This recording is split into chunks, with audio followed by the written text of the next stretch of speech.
नमस्कार विद्यार्थी मित्रांनो, स्वागत आहे तुमचं अभ्यास हाच मंत्र या यूट्यूब चॅनलवरती. तर आज आपण 30 CTET डिसेंबरसाठी CDPचे 30 क्वेश्चन घेणार आहोत.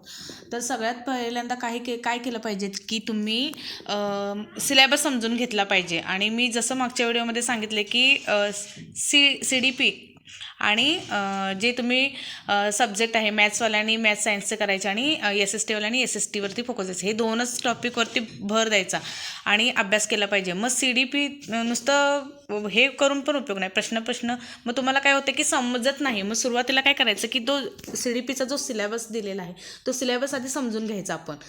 सिलेबस मग त्या सिलेबसमध्ये काही वाढ विकासाची संकल्पना आहे, ह्या संकल्पना आधी क्लिअर करून घ्या तुम्ही. एक दिवस बसून काय करायचं की पूर्ण CDP की नाही टॉपिक वाचून घ्यायचा. पूर्ण तो जो हे आहे ना क्लिअर करून घ्यायचा. आपले कन्सेप्ट क्लिअर करून घ्यायचे. वहीवरती शॉर्ट नोट्स काढायचे की एकदा समजत नाही वाढ आणि विकासाची संकल्पना म्हणा किंवा म्हणजे मुलांच्याबद्दल किंवा जे थेरी आहेत ते त्याचा सगळा अभ्यास आधी करून घ्यायचा आणि त्याच्यानंतर प्रश्न करायला आपण चालू करायचे. प्रश्न उत्तरे आणि नाहीतर काय होतं की कुठलं वाचून आणि कुठलं नाही हे कन्फ्युजिंग होत जाते आपल्याला, काय करायचं आणि काय नाही. मग त्यासाठी सुरुवातीला आपण काय केलं पाहिजे की CDP काय आहे. आपल्याला काय होतं की मराठीच्या मुलांना काय होते की डायरेक्ट हिंदीमध्ये समजतच नाही काय करायचं आणि कुठलं करायचं काहीच समजत नाही. मग त्यामुळे काय करायचं आधी ज्या विद्यार्थ्याला काय केलं पाहिजे आणि काय करायला नको पाहिजे हे ज्या विद्यार्थ्याला समजते ना तर तो काय करतो की फर्स्ट अटेम्प्टमध्येच काय करतोय की 8 दिवसात 10 दिवसात क्लिअर करून टाकतोय.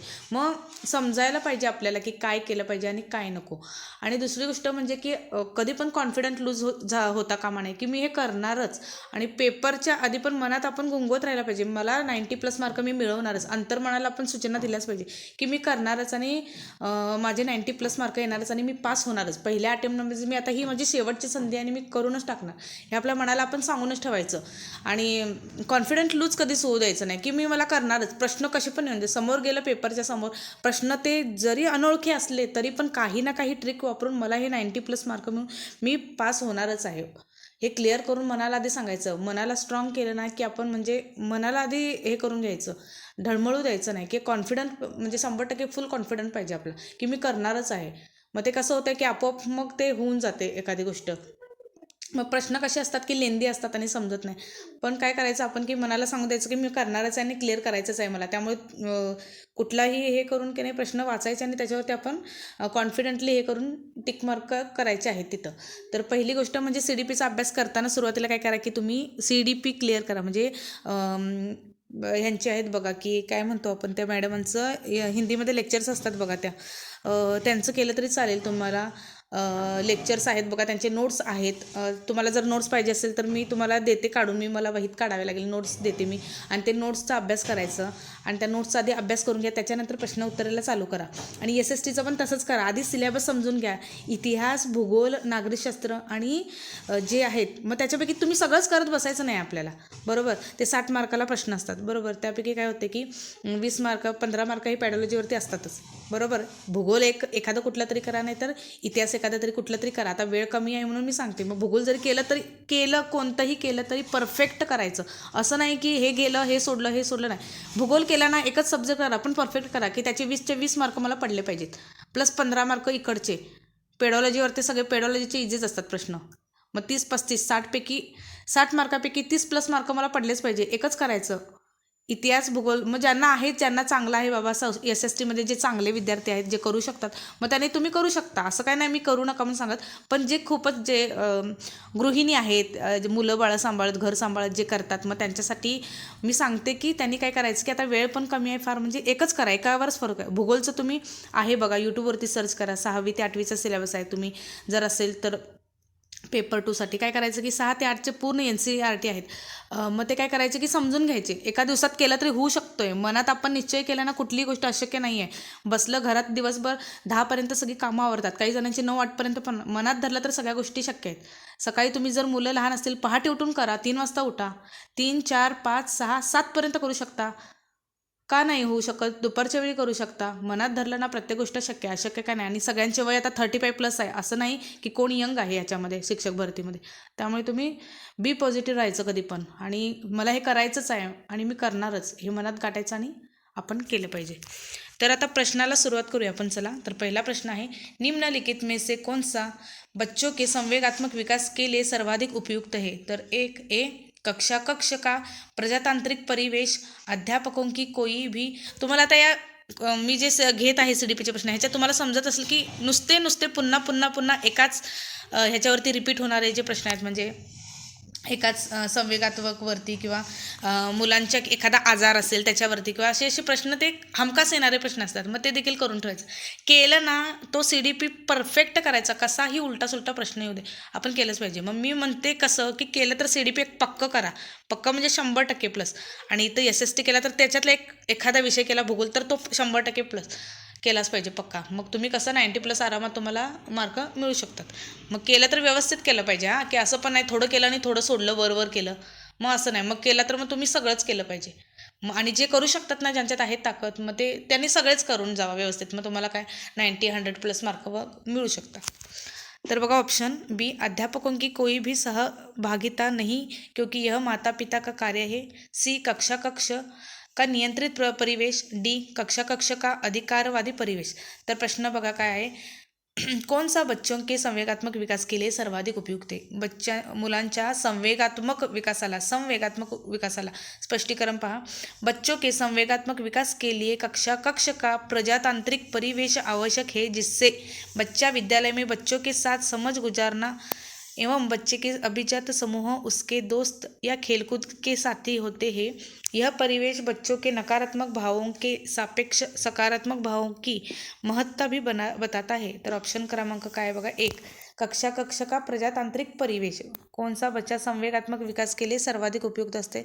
तर कक्षा कक्ष का प्रजातांत्रिक परिवेश. अध्यापकों की कोई भी सहभागिता नहीं क्योंकि यह माता पिता का कार्य है. नाही, असे निगेटिव्ह असलं ते कट करून टाकायचे. कक्षा कक्ष का नियंत्रित परिवेश, नियंत्रित नाही, चूक. कक्षा कक्ष का अधिकारवादी परिवेश, नाही, चूक. तर ऑप्शन क्रमांक ए. तर प्रश्न दुसरा पाहू. निम्नलिखित में से कौन सा एक उपयुक्त रचनात्मक आकलन कार्य नहीं है? खुले अंत वाले प्रश्न, बी, परियोजना, सी, अवलोकन, डी, विद्यार्थियों का योग्यता क्रम निर्धारित करना. तर निम्न में से रचनात्मक आकलन कार्य नहीं है. रचनात्मक आकलन कार्य कोणतं नाही है? तर रचनात्मक आकलन के अंतर्गत छात्रों के खुले अंत वाली प्रश्न, परियोजना, किसी विषय वस्तु का अवलोकन करना आदि आता है, जबकि विद्यार्थियों का योग्यता क्रम निर्धारित करना मूल्यांकन कार्य होता है. ऑप्शन क्रमांक काय आहे? तर डी, विद्यार्थियों का योग्यता क्रम निर्धारित करना. विद्यार्थ्यांचे काय आहे? क्रम, योग्यता निर्धारित करना. तर प्रश्न क्रमांक तिसरा पाहू. एक प्रभावशाली अध्यापिका होने के लिए यह महत्त्वपूर्ण है. पेडॉलॉजीवरचा प्रश्न आहे बघा. म्हणजे एक काय, प्रभावशाली अध्यापिका होण्यासाठी तुम्हाला काय गरजेचं आहे? ए, पुस्तक से उत्तरों को लिखाने पर बल देना. बी, समूह गतिविधियों के बजाय वैयक्तिक अधिगम पर ध्यान देना. सी, विद्यार्थियों के द्वारा प्रश्न पूछने के कारण उत्पन्न व्यवधान की अनदेखी करना. डी, प्रत्येक बच्चे के संपर्क में रहना. तर एका शिक्षकाला काय गरज आहे की प्रत्येक मुलांच्यात संपर्कामध्ये राहून मुलांच्या काय आहेत त्या गरजाचं समजून घेतल्या पाहिजे. स्पष्टीकरण अध्यापिका. तर मला वाटत नाही याचं स्पष्टीकरण तुम्हाला पाहिजे तर तुम्ही पॉज करून बघू शकता. तर प्रश्न क्रमांक चौथा, बच्चों के अधिगम को सुगम बनाने के लिए अध्यापकों को एक अच्छे कक्षाई परिवेश का सृजन करने की आवश्यकता होती है. इस प्रकार के अधिगम परिवेश का सृजन करने के लिए नीचे दिए गए कथनों में से कौन सा सही नहीं है? तर सही नाही आहे ते बघायचं आपल्याला. बच्चों के प्रयासों को स्वीकृत करना, अध्यापकों के अनुसार कार्य करना, बच्चे को स्वीकार करना आणि अध्यापक का सकारात्मक रूप. तर याचं ऑप्शन बघा, ऑप्शन क्रमांक बी, अध्यापकों के अनुसार कार्य करना. म्हणजेच बच्चों के अधिगम को सुगम बनाने के लिए अध्यापकों को एक अच्छे कक्षाई परिवेश का सृजन करने की आवश्यकता होती है, जिससे अंतर्गत बच्चों के द्वारा किए गए प्रयासों को स्वीकृत देना एवं उन्हें उस कार्य के लिए और ज़्यादा उत्साहित करना. इसके लिए उन्हें बच्चों के साथ रहकर उन्हें स्वीकार करना होगा एवं अध्यापक को अपने रुख को बच्चे के प्रति सकारात्मक रखना होगा. यदि अध्यापक अपने अनुसार बच्चों से कार्य करवाता है तो इससे बच्चे के ऊपर मानसिक प्रभाव पड़ता है. तर प्रश्न क्रमांक 5 पहा, लड़कों एवं लड़कियों के विषय में कुछ कथन नीचे दिए गए हैं, आपके अनुसार इसमें से कौन सा सही है। तर ऑप्शन क्रमांक 1, लड़कों को घर के बाहर के कामों में सहायता करनी चाहिए। बी, लड़कों को घर के कामों में सहायता करनी चाहिए। सी, सभी लड़कों को विज्ञान तथा लड़कियों को गृह विज्ञान पढ़ाया जाना चाहिए। डी, लड़कियों को घर के कामों में सहायता करनी चाहिए। तर पेडॉलॉजीवरचे प्रश्न हे कॉमन सेन्सने सुटतात, तर याचं काय आहे ऑप्शन क्रमांक बी, लड़कों को घर के कामों में सहायता करनी चाहिए। तर प्रश्न क्रमांक 6 बघा स्पष्टीकरण आहे, लड़कों को घर के कार्यों में सहायता करनी चाहिए यही वाक्य मात्र निपक्ष है, बाकी अन्य तीनों वाक्य कहीं न कहीं लिंग पक्षपात की तरफ इशारा करता है। म्हणजेच स्त्री आणि पुरुषामध्ये भेद दाखवलेला आहे तिन्हीमध्ये, आणि ह्याच्यामध्ये कसं आहे की स्त्री पुरुष समानता की मुलांनी देखील घरच्या कामांमध्ये मदत केली पाहिजे असं आहे। प्रश्न क्रमांक 6, एक बच्चे की कॉपी में लिखने के विपरीत छवियाँ, दर्पण छवि आदि ले जैसी गलतियाँ मिलती है, इस प्रकार का बच्चा लक्षण प्रदर्शित कर रहा है। ए, अधिगम्य असुविधा के। बी, अधिगम्य अशक्तता के। सी, अधिगम्य कठिनाई के। डी, अधिगम्य समस्या के। तर आंसर आहे बी, अधिगम का अर्थ है सीखना। अधिगमचा अर्थ काय आहे? शिकना। एक बच्चों की कॉफी में लिखने में विपरीत छावियाँ, दर्पण छवि आदि जैसी गलतियाँ मिलती है, तर याचं उत्तर काय आहे? अधिगम में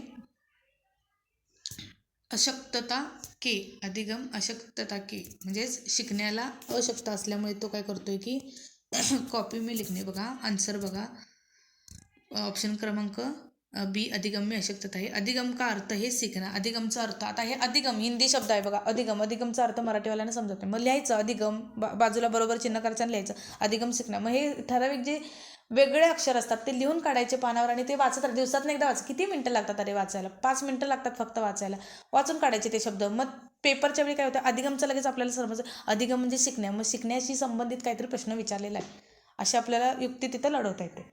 अधिगम का अर्थ है लिखना, सीखना। यह प्रक्रिया जो की पूरे जीवन चलती रहती है, म्हणजेच शिकणे हे व्यक्ती कसं जन्मापासून मृत्यू व्यक्ती शिकतच असतो, नवीन नवीन गोष्टी हे आपल्याला शिकायला मिळतात आणि आपण शिकतच राहतो। अशक्तता का अर्थ है कमी। जिन बच्चों के द्वारा लिखने में विपरीत छवियाँ एवं दर्पण छवि आदि गलतियाँ होती है, वह अधिगम में अशक्तता के कारण होता है।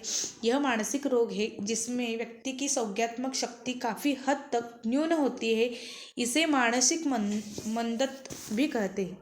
तर प्रश्न क्रमांक 7 बघा, शिक्षार्थियों के ज्ञान अर्जन में सहायता करने के क्रम में अध्यापकों को किस पर ध्यान केंद्रित करना चाहिए।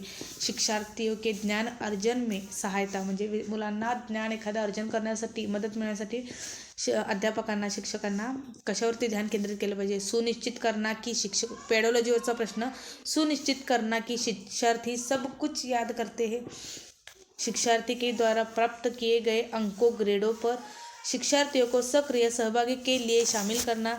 शिक्षार्थियों के द्वारा अधिगम की अवधारणाओं में कुशलता प्राप्त करना। तर ऑप्शन काय आहे? सी, विद्यार्थ्यांना काय करायचं, सक्रिय सहभाग करून घ्यायचा आहे आपल्याला। तर प्रश्न क्रमांक 8 बघा, अध्यापक की दृष्टि से प्रतिभाशीलता किसका संयोजन है। प्रश्न क्रमांक 8 पहा, अध्यापक के दृष्टिकोण से प्रतिभाशीलता किसका संयोजन है।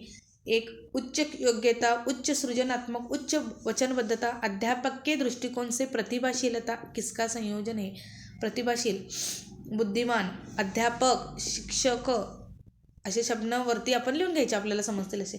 उच्च प्रेरणा, उच्च वचनबद्धता, उच्च क्षमता। सी, उच्च योग्यता, उच्च क्षमता, उच्च वचनबद्धता। डी, उच्च क्षमता, उच्च सृजनात्मक आणि उच्च स्मरण। तर अध्यापकांसाठी काय गरजेचं आहे? ऑप्शन क्रमांक डी। तर प्रश्न क्रमांक 9 बघू आपण, NCF 2005 के अनुसार गलतियाँ इस कारण से महत्वपूर्ण होती है। कौन से कारण हैं? ए, यह विद्यार्थियों को उत्तीर्ण एवं अनुत्तीर्ण समूहों में वर्गीकृत करने के लिए एक महत्वपूर्ण उपकरण है। बी, यह अध्यापकों को बच्चों को डांटने के लिए एक तरीका उपलब्ध कराती है। सी, ये बच्चों के विचार की अंतर्दृष्टि उपलब्ध कराती है तथा समाधानों को पहचानने में सहायता करती है। डी, एक कक्षा से कुछ बच्चों को हटाने के लिए आधार उपलब्ध कराती है। तर NCF स्पष्टीकरण बघा, NCF 2005 के अनुसार गलतियाँ इस कारण महत्वपूर्ण होती है क्योंकि ये बच्चों के विचारों को समझने का एक तरीका उपलब्ध कराती है जिससे अवगत होकर अध्यापक उनके विचारों भावों को निर्देशित करता है। तर ऑप्शन क्रमांक सी उत्तर आहे, ऑप्शन क्रमांक सी। तर चला प्रश्न पुढचा पाहू। प्रश्न 10वा, आउट ऑफ द बॉक्स चिंतन किससे संबंधित है? अनुकूलन चिंतन, स्मृती आधारित चिंतन, अपसारी चिंतन आणि अभिसारी चिंतन। तर बघा, आउट ऑफ द बॉक्स म्हणजे, तर याचं स्पष्टीकरण बघा, तुम्हाला समजलं असेल तर आउट ऑफ द बॉक्स चिंतन अपसारी चिंतन से संबंधित आहेत। कशाशी निगडित आहे? अपसारी, ऑप्शन क्रमांक सी अपसारी चिंतन से निगडित आहे। इस प्रकार के चिंतन में, ऑप्शन क्रमांक सी अपसारी चिंतन से, आउट ऑफ द बॉक्स हे अपसारी से निगडित आहे। इस प्रकार के चिंतन में व्यक्ति को कुछ तथ्य तो दिए होते हैं, उनमें अपनी ओर से एक तथ्य जोडकर, हा प्रश्न मागे पण मागच्या व्हिडिओमध्ये पण आलेला बघा, अपसारीचं जोडकर निष्कर्ष म्हणजे एखादा त्यांना क्लू दिले जातं आणि त्यालाच निगडीत असं स्वतः आपण काय करायला पाहिजे की तथ्य जोडून निष्कर्ष लावलं गेलं पाहिजे। तर प्रश्न क्रमांक 11वां पहा, शिक्षण में अध्यापकों के द्वारा विद्यार्थियों का आकलन इस अंतर्दृष्टि को विकसित करने के लिए किया जा सकता है। तर एक, शिक्षण में अध्यापकों के द्वारा विद्यार्थियों को आकलन इस अंतर्दृष्टि को विकसित करने के लिए किया जा सकता है। ए, उन विद्यार्थियों की पहचान करना जिन्हें उच्चतर कक्षा में प्रोन्नत करना है। बी, उन विद्यार्थियों को प्रोन्नत न करना जो विद्यालय के स्तर के अनुकूल नहीं है। सी, शिक्षार्थियों की आवश्यकता के अनुसार शिक्षण उपागम में परिवर्तित करना। डी, कक्षा में प्रतिभाशाली तथा कमजोर विद्यार्थी के समूह बनाना। तर ऑप्शन क्रमांक सी बघा, शिक्षार्थियों की आवश्यकता के अनुसार शिक्षण उपागम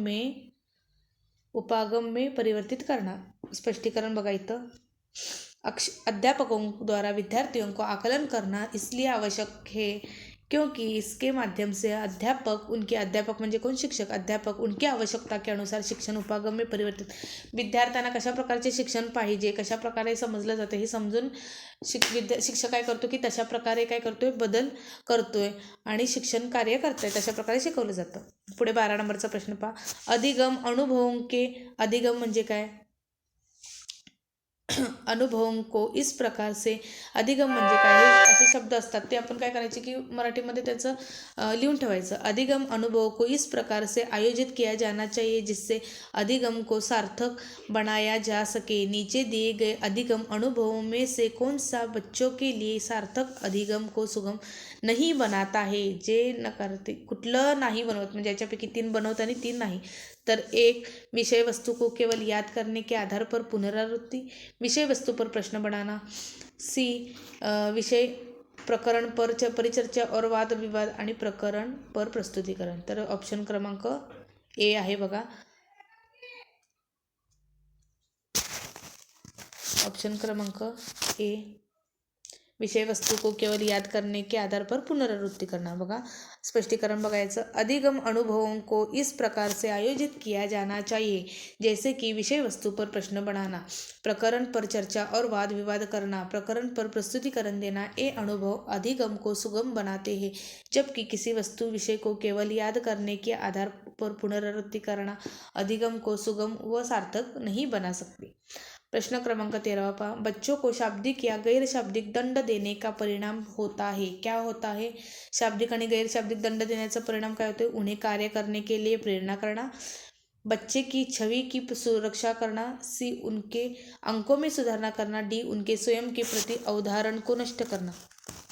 तर परिणाम काय असतोय? दंड दिला तर उनके स्वयं के प्रति अवधारणा को नष्ट करना असतोय। बघा स्पष्टीकरण, बच्चों को शाब्दिक या गैर शाब्दिक दंड देने से बचना चाहिए क्योंकि इससे उनके स्वयं के प्रति अवधारण नष्ट हो जाती है तथा कुछ नया सीखने के प्रति उनमें भय नकारात्मक उत्पन्न होती है।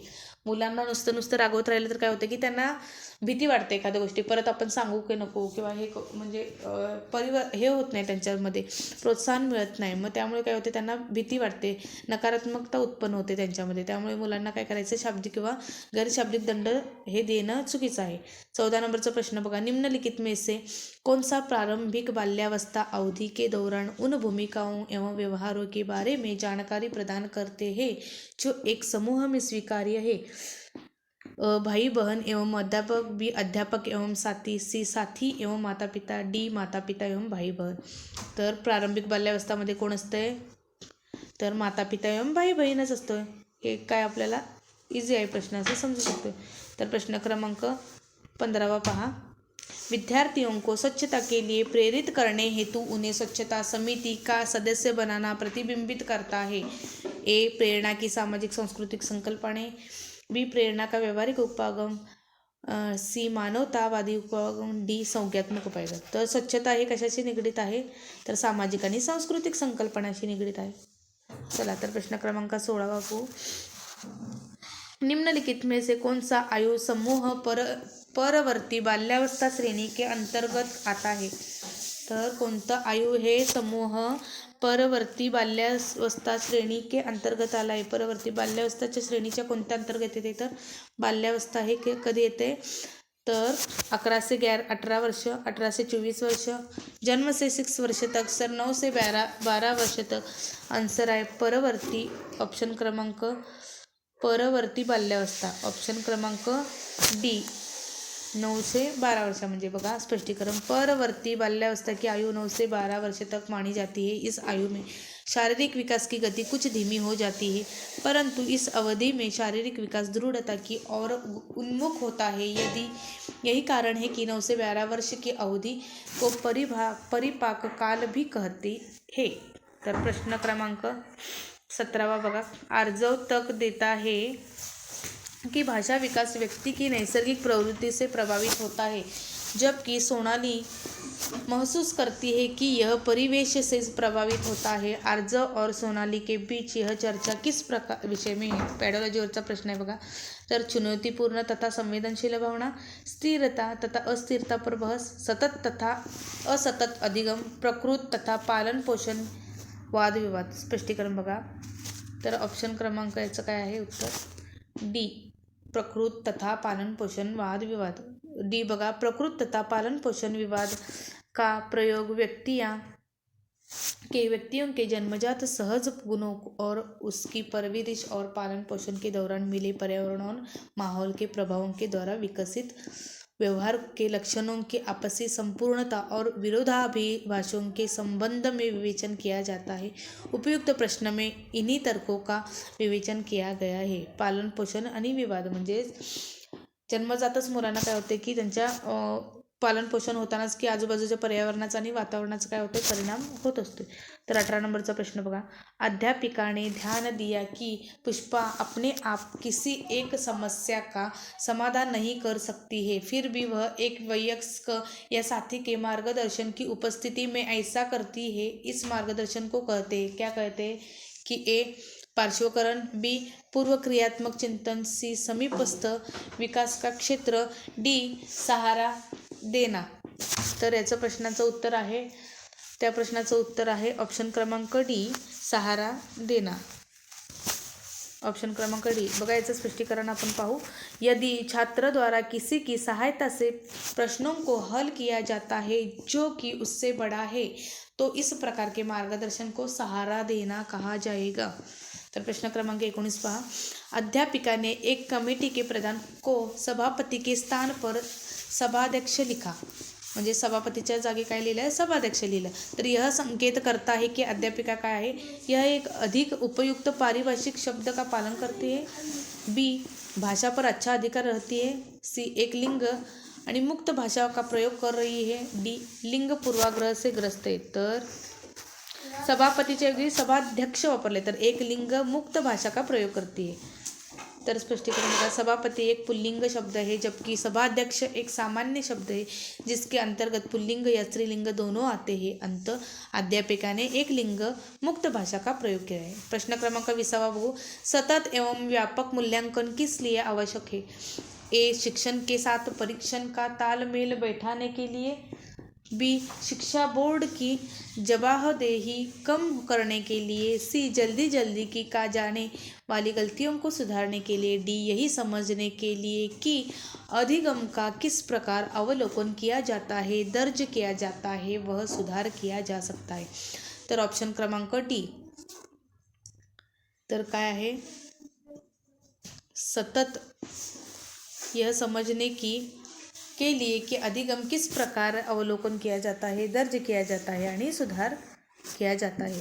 प्रश्न क्रमांक बघा, सतत एवं व्यापक मूल्यांकन का अर्थ है छात्रों के विद्यालय आधारित मूल्यांकन की प्रणाली जिसमें छात्र के विकास के सभी पक्ष शामिल होते हैं। इसके माध्यम से अध्यापक छात्रों का नियमित निदान और उसके बाद सुधारात्मक अनुदेशन के आधार पर उनकी उपलब्धियों और अध्यापन अधिगम कार्यनीतियों के सुधार हेतु मूल्यांकन का उपयोग करता है।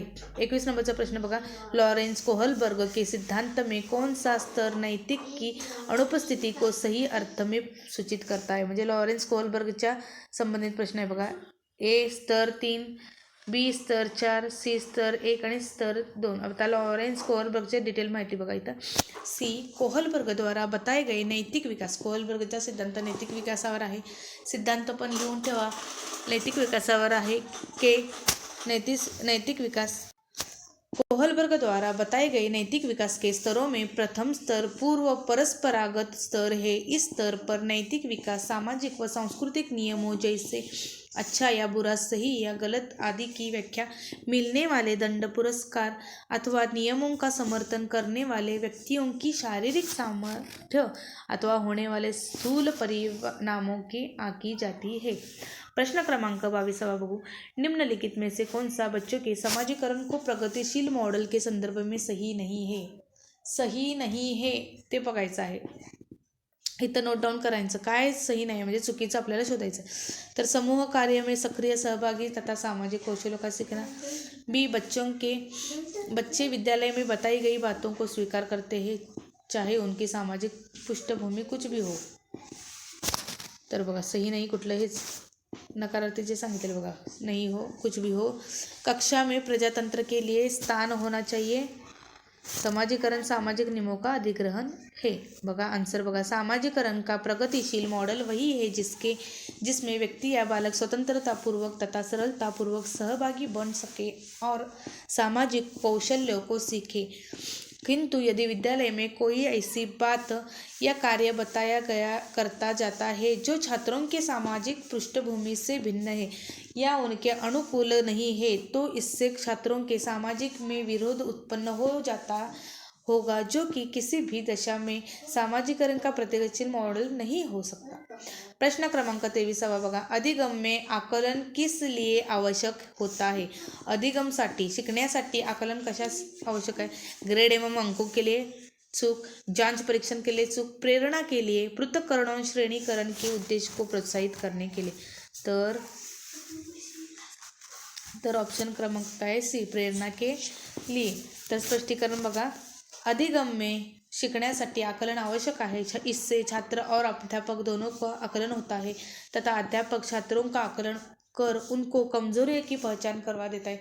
मुलांना काय समजलं हे समजून त्याच्यातल्या त्रुटी शिक्षक काय करतो, विद्यार्थ्यांना समजून सांगतोय और उनमें सुधार करने का प्रयास करता है। छात्र अपनी कमजोरियों को जानकर उसमें सुधार करते हैं। 24 नंबरचा प्रश्न बघा, प्रचलित योजनाओं में नई जानकारी जोड़ने किस नाम से जाता है। प्रचलित योजनाओं में नई जानकारी जोड़ने के किस नाम से जाना जाता है। एक समायोजन, साम्यधारक, आत्मसातकरण, संगठन। तर ऑप्शन क्रमांक सी आत्मसातकरण। प्रचलित योजनाओं में जानकारी जोड़ने को आत्मसातकरण, प्रचलित योजना में जानकारी के लिए जोड़ने के लिए आत्मसातकरण के नाम से जाना जाता है। प्रश्न क्रमांक 25, हम सभी अपनी बुद्धी, प्रेरणा, अभिरुचि आदि के निम्न संदर्भ में भिन्न होते हैं। प्रत्येकाच्या बुद्धी वेगळ्या असतात, अभिरुची आवड वेगळ्या असतात, ह्या गोष्टी सगळ्या वेगवेगळ्या असतात। यह सिद्धांत संबंधित कोणत्याशी संबंधित आहे। वैयक्तिक भिन्नता, बुद्धि के सिद्धांतों से, वंशानुक्रम से, पर्यावरण से। तर हे कशाचे येते, प्रत्येक वैयक्तिक भिन्नता आहे। ए ऑप्शन क्रमांक ए। बघा स्पष्टीकरण, यदि कोई व्यक्ति अपनी बुद्धि, प्रेरणा आदि अभिरुचि संदर्भ में भिन्न है तो इसका इस प्रकार का अध्ययन वैयक्तिक भिन्नता के सिद्धांत से है। 26 नंबरचा प्रश्न बघा, वंचित समूहों के विद्यार्थियों को सामान्य विद्यार्थियों से साथ साथ पढ़ाना चाहिए, इसका अभिप्राय है समावेशी शिक्षा। ह्याचा प्रश्न किती वेळा तरी आला, ऑप्शन क्रमांक 1। वंचित समूह म्हणजे सर्व मुलांना एकत्र शिकवलं पाहिजे, समावेशी शिक्षामध्ये हे आहे, भेदभाव करू नये। याचं काय स्पष्टीकरण मला वाचत नाही वाटण्याची गरज आहे। 27 नंबरचा प्रश्न पहा, कोई भी नाराज हो सकता है, यह आसान है, परंतु एक सही व्यक्ति के ऊपर सही मात्रा में सही समय पर सही उद्देश्य के लिए तथा सही तरीके के से नाराज होना आसान नहीं है। यह संबंधित है किससे? संवेगात्मक विकास से, सामाजिक विकास से, संज्ञात्मक विकास से, शारीरिक विकास से। म्हणजे संवेगात्मक विकास से संबंधित है। संवेगात्मक कशाशी रिलेटेड आहे, सामाजिक विकास काय आहे, संज्ञात्मक विकास काय आहे, शारीरिक विकास काय आहे, याबद्दल देखील माहिती घेतली पाहिजे। ए बघा स्पष्टीकरण, माता पिता तथा अध्यापकों को बालकों के संवेगात्मक व्यवहार का अध्ययन करने उनका उचित मार्गदर्शन करना चाहिए। शिक्षा के द्वारा अवांछित संवेगों को नियंत्रित करने तथा वांछित संवेगों को प्रोत्साहित करने का प्रयास किए जाने चाहिए। शोधन अध्ययन व्यवसाय तथा रेचक के द्वारा संवेगों को नियंत्रित किया जा सकता है। 28 नंबरचा प्रश्न पहा, विकृति लिखावट से संबंधित लिखने की योग्यता में कमी किसका एक लक्षण है? विकृती लिखावट, आता हा प्रश्न बघा, विकृती लिखावट डिस्ग्राफी यावरती आहे। आता 2-3 वेळा सांगितलेलंच आहे व्हिडिओमध्ये की लिहिण्याशी संबंधित डिस्ग्राफी आहे। तर बघा 29 नंबरचा जिन पीएनजीवरची प्रश्न है कि सिद्धांत के अनुसार निम्नलिखित में से कौन सा व्यक्ति के संज्ञात्मक विकास को प्रभावित नहीं करता? जिन पियाजेच्या अनुसार भाषा, सामाजिक अनुभव, परिपक्वता आणि क्रियाशीलता।